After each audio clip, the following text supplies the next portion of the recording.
Hey, welcome back to another day in my Crip Life. So today is not a good day. Bad days happen. It's just the way it is. I know that, and I try to accept that. But it still sucks when they do happen. So first, last night, early this morning, I had plugged my chair in, or had my chair plugged in by my evening visit aide, so that I could charge a bit while I was sitting at my desk finishing up things I was doing, let my chair charge for a bit, and then when it was done, I was going to go to bed. So we had a hard time getting the plug to go in. Apparently, at some point, I must have run it over and warped the shape of it a little bit. We had a hard time getting it to go into the wheelchair, and it finally did. And so my chair charged, and I thought everything was fine until about 2:30 in the morning, 3 in the morning, when I went to unplug it and go to bed, and I couldn't unplug it. So I wrestled with it and I wrestled with it and I wrestled with it, and I could not get it anywhere. I spent probably a good hour straight trying to get it unplugged, and my chair cannot move while it's plugged in. And my phone was in the bedroom for the night because I figured I was going to bed after. I'm going to just start taking my phone myself. I thought I was saving myself some hassle of having to wrestle with my phone to get it in there, but no, I'll just deal with it because I need to have my phone by me. So, yeah. So I didn't have my phone. I could not unplug my chair, and I had been in my chair all day. I had taken off my compression socks, so I was sitting in my chair going, well, this sucks. My morning aid doesn't come until 10:30, and this was about 3:30, and I'm like, so I've got 7 hours in my chair where I can do absolutely nothing. I spent the next few hours alternating napping in my chair and or trying to nap in my chair and wrestling with the power cord again. And finally, at about 6 in the morning, a little after 6 in the morning, I actually managed to unplug it.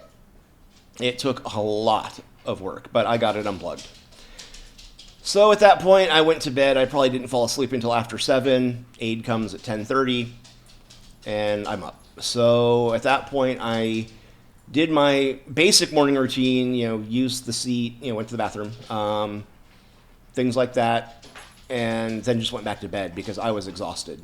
I had my aide put Zoe's vest on so that when I did get up later, I could hook her leash to her and take her to Starbucks with me and do my normal routine. I figured I'd sleep until maybe 2 or 3. I slept until 8. I slept until 8 because I was exhausted from the night before. I was very worn down from all of that stress. And in my dream, I had Sylv back, so I didn't want to really wake up from that. I don't remember my dreams that often, and Sylv isn't always in them. But every time they are, I'm aware they're not here anymore. And I try to spend time in that dream, just having them again for a little bit.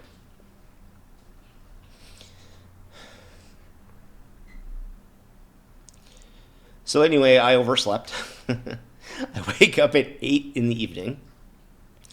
I hook up Zoe. Well, first of all, I go next door, have my neighbor do my seatbelt and armrest. And once I had my seatbelt and armrest on and I was able to actually go out and not fall out of my chair, I could at that point hook up Zoe, and we went and got my drink, came back, set that up, ordered myself some food because I can't make any right now. Ordered some food, got that, and ate. And then I've also been dealing with some personal stuff with a friend of mine, who I guess now is a former friend who was also one of my aides. And that brings me to another topic I want to talk about. Ghosting the disabled. If you're someone who is doing something on a regular basis for a disabled person, and they do something that upsets you, you need to tell them and either talk it out or let them know that you can't help them. But don't just sit on it. Don't just go radio silent, because that person does rely on you. And whether they did or did not do the thing that you're mad at them about or that you are upset with them over, they at least deserve to know that you're not going to be helping them or that you can't help them, so that they have time to find someone else to fill in. I'm not going to go into what happened. I was trying to help someone that asked me to help them, and I did. And then when that help did not go the way that it was hoped, I was thrown under the bus. I'm just going to leave it at that. It's completely unimportant, the details.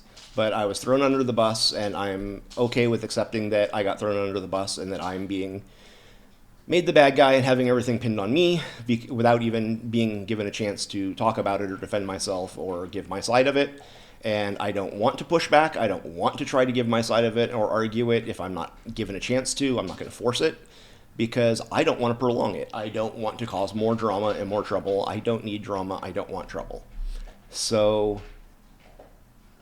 if I'm not being given a chance to give my side before decisions are made or before opinions are formed and minds are made up, then okay, I'll live with that. That's just the way it is. And I'm okay with being the bad guy in this situation. And I hope that everything goes well for them. I wish them all the best.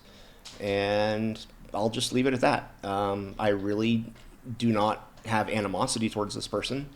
I'm frustrated that I had to ask them 2 days before they're supposed to help me again, hey, are you going to be, should I be looking for someone to cover this weekend? Because I do know that you're upset about something, you're not ready to talk about it, and I understand that, but I do need to know what's going on. And I do not honestly want to have aid care from someone who is upset with me. Whether it's deserved or not, it's not healthy for either of us. It's not healthy for the person doing the aid care resenting the person that they're helping, and it's not healthy for the person that's getting the help being resented. So all I ask is that you communicate with people, especially disabled people that do have some kind of reliance or dependence on something that you do for them. Just let them know so that they can adjust their lives and move forward. I will eventually be able to fill that and get that taken care of, I hope.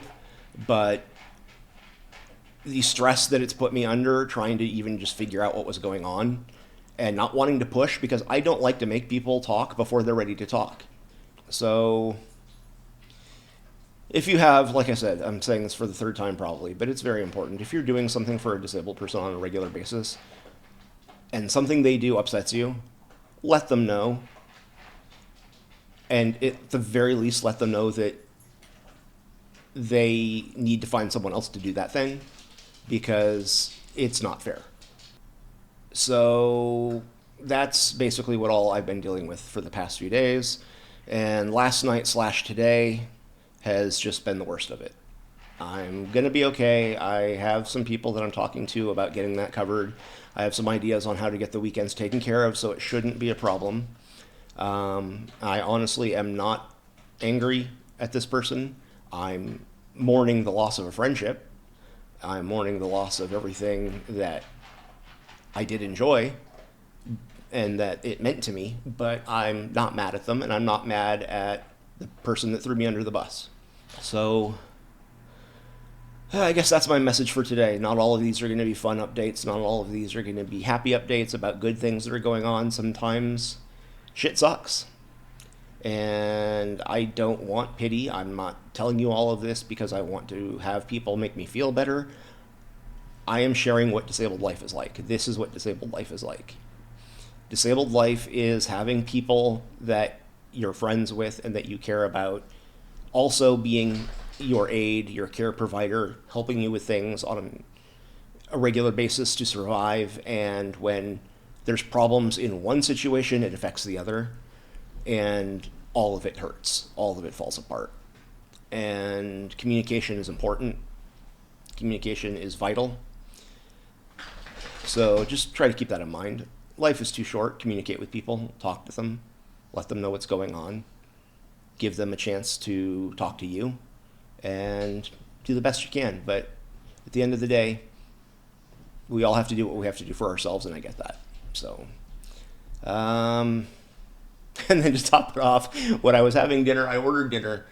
And Zoe, for the first time ever, just flat out stole something off my plate and ran with it. I ordered Taco Bell and I had a couple of tacos. And she just grabbed the first taco I pulled out while I was turned away doing something else. Sometimes Zoe will sniff at my food. I mean, just sniff lightly in the direction of the food. She doesn't come up and like lick it or sniff it, but she'll sniff at it to see what it is. But today she just came right up, grabbed the fucking taco off my plate, and walked.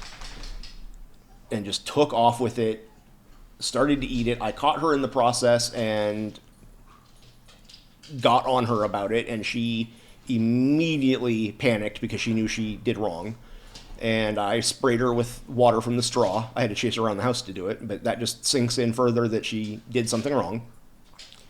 And she was hiding from me for a little bit, but then I went in and reassured her and told her it was okay and gave her snuggles and love and had her come back out and shared a little bit more of the food with her the way she's supposed to be shared with. And she's okay now. She's doing better. So, yeah, that also happened. And now it's like almost 10:30 at night. I have barely been able to play with Zelda at all today. I did take Zoe out for a walk at least. Zelda's slept all day and I'm sure bored out of her mind, and there's not really much I can do about it because it is too late for me to throw her ball without causing noise complaints that would be legitimate. 10 p.m. to 8 a.m. are the quiet hours here, and I'm not the kind of asshole that'll just do it anyway. I try to respect those hours and think of my neighbors regardless of what my neighbors tend to think of me, downstairs guy. So, yeah, I feel bad for Zelda because I wasted the day, and I'm just having a shitty day. But every day is a new day, so I will see you all tomorrow. I wanted to put something up because I'm trying to do something every day, just even a short thing like this, although it ran a little longer now. So that I'm doing something every day to keep this channel going and to put this content out there. Anyway, thanks. Like and subscribe, tell your friends. It all helps. I appreciate it. And I'll talk to you next time.